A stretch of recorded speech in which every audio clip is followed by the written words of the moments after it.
Ang mabuting balita ng Panginoon ayon kay San Juan. Noong panahong iyon, marami sa mga Hudyo ang dumalaw kina Marta at Maria upang sila'y aliwin. Nang marinig ni Marta na dumarating si Jesus, sinalubong niya ito, ngunit si Maria ay naiwan sa bahay. Sinabi ni Marta, "Panginoon, kung kayo po'y narito, hindi sana namatay ang aking kapatid. Ngunit nalalaman kong kahit ngayon ibibigay sa inyo ng Diyos ang anumang hiniling niyo sa Kanya.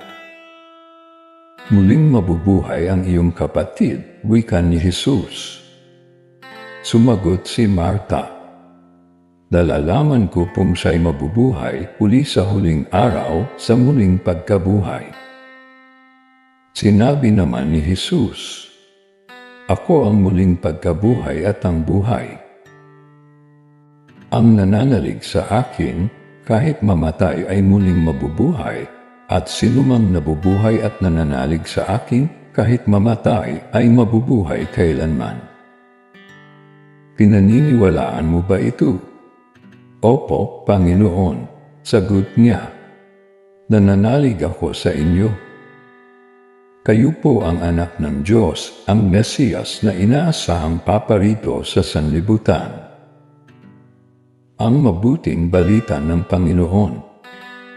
Pinupuri ka namin, Panginoong Hesukristo.